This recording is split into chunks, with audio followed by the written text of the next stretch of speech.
12 gelas disusun menjadi 3 piramida. Lalu disusun menjadi 2.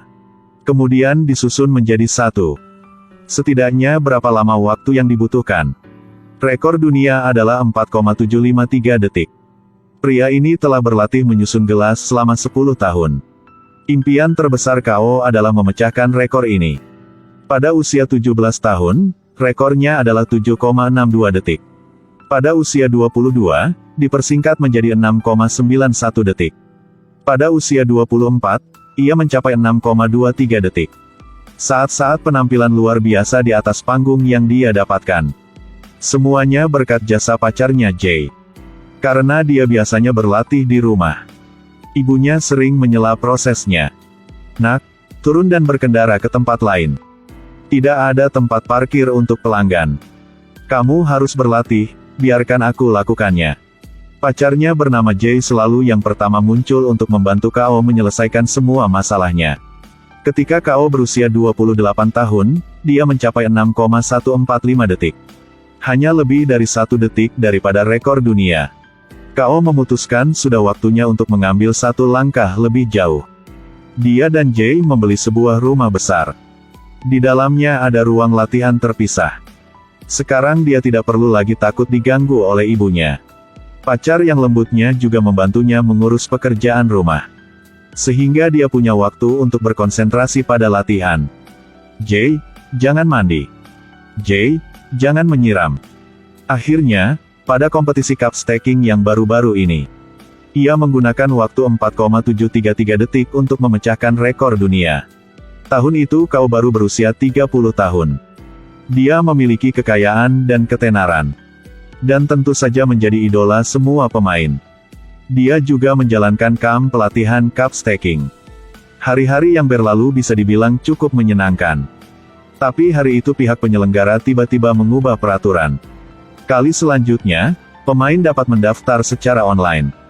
Pemain di seluruh dunia dapat mengirim video cup stacking mereka ke penyelenggara. Daripada harus pergi ke tempat untuk bermain secara langsung. Pertempuran tiba-tiba menjadi sangat sengit. Ancaman terhadap Kao juga menjadi lebih besar karena itu. 60 hari tersisa sampai pertandingan berikutnya. Dia terpaksa mengunci diri untuk berlatih. Dan pacarnya yang perhatian juga dekat dengannya siang malam merawatnya sedikit demi sedikit. Dia membawa teh, membuat sarapan, Kao tidak perlu khawatir tentang apapun. Di malam hari, Kao beristirahat. Di siang hari, dia tidak berhenti berlatih. Dia akhirnya bisa memecahkan rekornya sendiri. Dengan waktu 4,701 detik. Dia awalnya mengira dia tak tertandingi. Tetapi sekarang asistennya membawa kabar buruk. Rekor dunia susun gelas telah diatur ulang. Seorang anak Afrika berusia 10 tahun bernama Edward telah mencapai waktu 4,699 detik. Gelarnya terancam. Bagaimana Kao bisa dengan patuh menanggung ini? Kurang dari 2 bulan tersisa sampai kontes. Kao memutuskan menganggap bocah itu sebagai target terbaru yang harus dia kalahkan. Dia begadang semalaman menonton video bocah itu berulang-ulang. Matanya dipenuhi dengan niat membunuh. Itu hanya 0,002 detik. Dia berlatih berkali-kali. 4,701 detik. Masih 4,701 detik. 0,002 detik kecil itu menjadi jarak yang tidak bisa dia atasi. Ketika dia tidak dapat menemukan titik baru dalam susun cangkir, masalah yang lebih besar datang.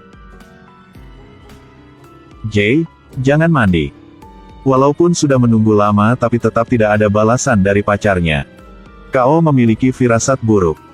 Dia berjalan keluar pintu. Seperti yang diharapkan, botol airnya kosong.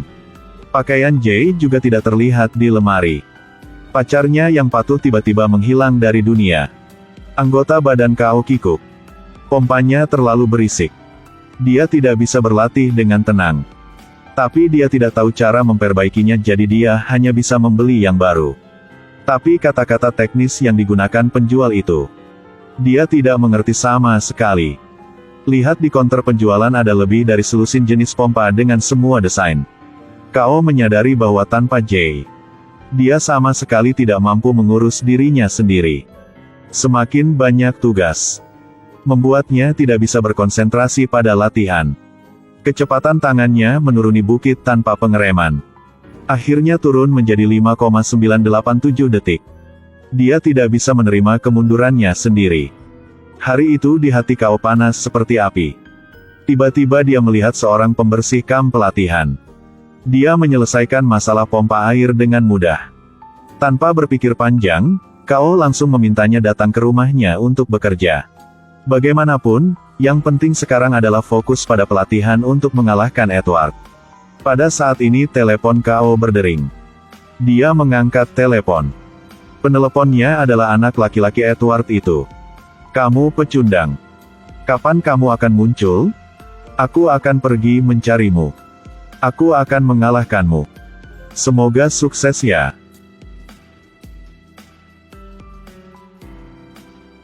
28 hari lagi dari waktu kompetisi. Tetapi Kao masih belum mendapatkan kembali kecepatannya. Pikirannya kacau sekarang. Sama sekali tidak bisa berkonsentrasi pada latihan. Belum lama ini Kao mengundang seorang pembantu untuk menangani pekerjaan rumah tangga. Dia melakukan pekerjaan dengan baik. Mengatur rumah dengan rapi. Dia memasak lebih baik dari Jay. Kao sangat senang. Dia merasa tidak apa-apa kalau tidak ada pacarnya. Dia tahu pacarnya memasang kamera pengintai di rumah. Jadi dia mengangkat cangkir susu yang telah disiapkan pelayan ke kamera untuk memprovokasinya. Pada saat ini, Jay yang duduk di depan layar juga memiliki senyum mengejek. "Selamat tinggal." Kao dibawa ke rumah sakit. Jadi Jay tahu sejak awal bahwa dia alergi susu sapi. Ternyata sejak awal, Jay telah tahu bahwa dia alergi susu sapi. Sang pembantu tidak bisa menggantikan pacarnya, yang telah bersamanya selama 10 tahun terakhir. Dia memohon pacarnya kembali padanya. Jay akhirnya setuju. "Ini terakhir kali aku membantumu. Tetapi ketika kamu pergi ke Amerika, aku akan tetap meninggalkanmu. Aku akan mengajarimu cara melakukan pekerjaan rumah tangga. Dimanapun kamu berada, kamu dapat menjaga diri dengan baik. Anak besar mau jadi dewasa. Pertama, harus belajar mandiri dulu. Masak nasi. Sebarkan spray. Pergi ke supermarket. Ini semua adalah hal yang siswa SMA tahu bagaimana melakukannya." Kao terpaksa belajar dari awal. Dia bekerja dari pagi sampai larut malam.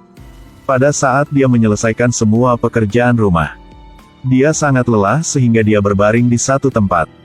Pacarnya yang penuh perhatian membantunya menerapkan pereda nyeri. Kao baru menyadarinya sekarang. "Sebelumnya, kamu lakukan PR juga begitu lelah kan?" "Oh iya.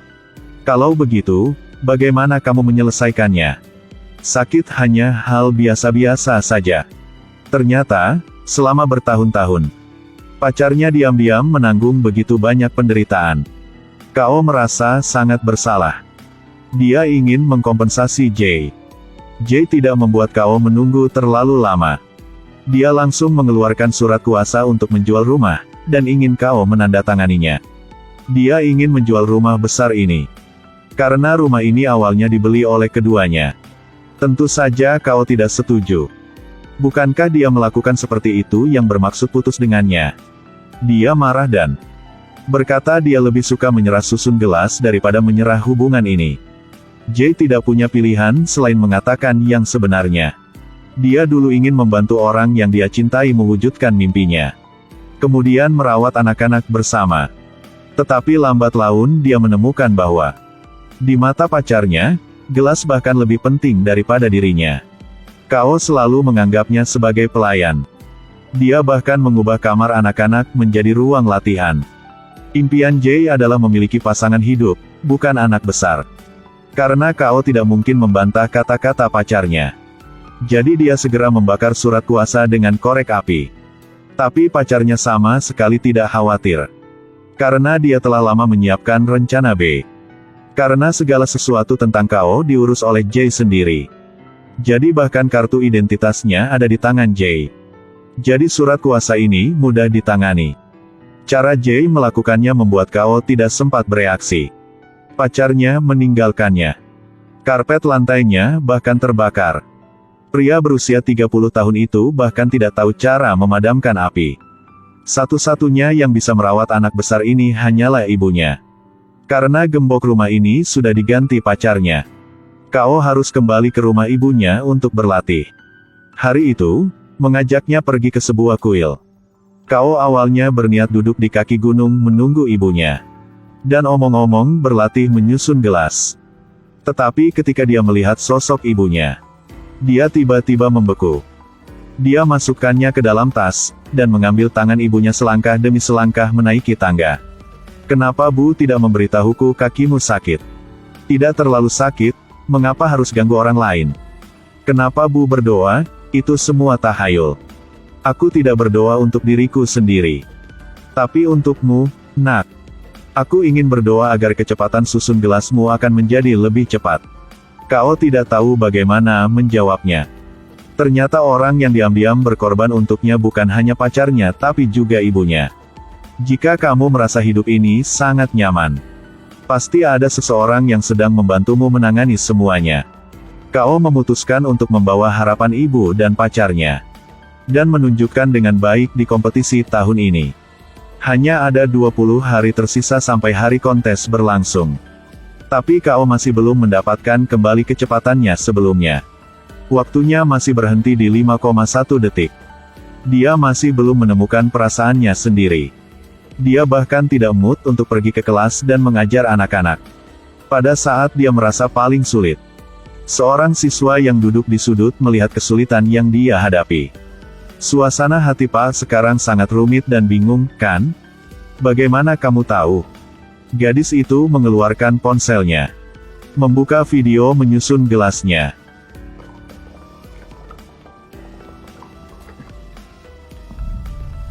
Ternyata ada master yang mengintai tepat di sebelahnya. Gadis kecil ini baru berusia 8 tahun tapi telah menjadi penyusun gelas tercepat di dunia. 12 gelas disusun menjadi bentuk piramida. Dia hanya membutuhkan kurang dari 4 detik untuk menyelesaikannya. Kao ketakutan setengah mati. Dia telah berlatih menyusun gelas selama lebih dari 10 tahun. Tapi dia tidak sebaik anak bernama Pai Liu ini. Kalau sudah begitu cepat, mengapa kamu tidak berpartisipasi dalam turnamen apapun? Bergabung dalam turnamen bukan hal yang penting bagi saya. Jika kita benar-benar berbakat, tidak perlu pamer. Tentu saja, dia adalah master yang tersembunyi di dunia manusia. Kao membuang kesombongannya dan memintanya menjadi gurunya. Bisakah kamu mengajariku bagaimana menjadi secepatmu? Tentu saja bisa, Pak. Saat ini, hanya ada 15 hari tersisa dari ujian. Tapi Tuhan sepertinya masih ingin menantang Kao. Yang tidak biarkan dia berkonsentrasi berlatih. Pengantar barang datang. Dia harus pergi membayar pajak. Dan kemudian seseorang di lingkungan itu datang mencarinya. Pada saat Kao menyelesaikan semuanya, hari sudah gelap. Prakteknya sering terganggu. Yang membuatnya tidak bisa tenang lagi. Melihat bahwa dia ingin menyerah, Pauliu memberitahunya rahasia menyusun gelas. Apakah Pak tahu bagaimana saya bisa mendapatkan kecepatan 3,876 detik? Dalam video itu, orang tua saya berdebat di ruang tamu karena perceraian.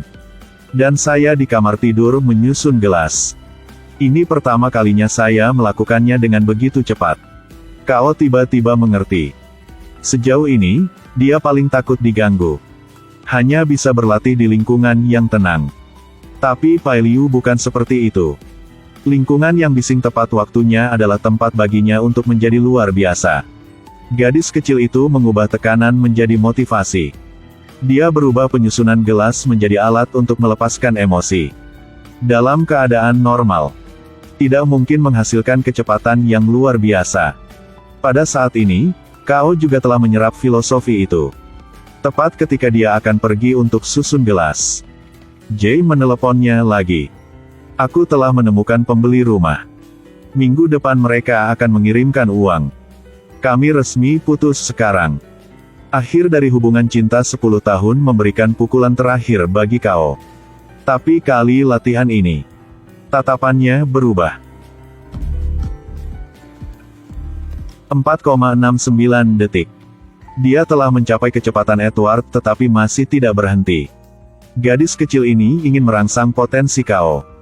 Jadi dia terus-menerus tambahkan tekanan padanya. Rumah Pak akan dijual. Kali ini adalah 4,659 detik.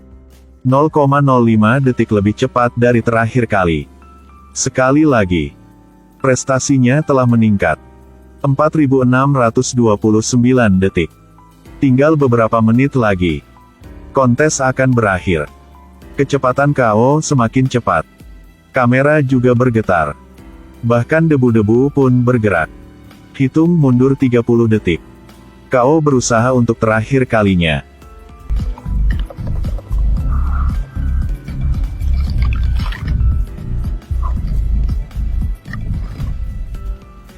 Dengan waktu 4.589 detik, ia mengalahkan Edward, yang memenangkan tempat pertama dalam kontes ini. Tapi dia tidak merayakannya, langsung pergi mencari Jay. Tapi Jay tidak setuju kembali bersamanya. Aku bahagia untukmu. Kamu masih bisa melakukannya tanpaku. Aku maaf karena telah merampok waktumu. Aku tidak tahu bagaimana bisa kembalikan waktu itu untukmu. Tidak apa-apa. Ini adalah waktu terbaik dalam hidupku. Aku tidak menyesal. Aku harus berterima kasih kepadamu Jay. Aku juga harus berterima kasih kepadamu, Kao. Pada akhirnya, meski kita berjauhan, kamu akan selalu berada di sisiku. Bahkan jika hanya berjarak 250 meter. Atau setengah dunia, dia tidak pernah pergi. Dia akan selalu berada di sisiku. Setiap orang punya harapan dan impian. Harapan bisa membawa kebahagiaan. Tapi dalam perjalanan mengejar mimpimu, tolong jangan sia-siakan orang yang diam di sampingmu.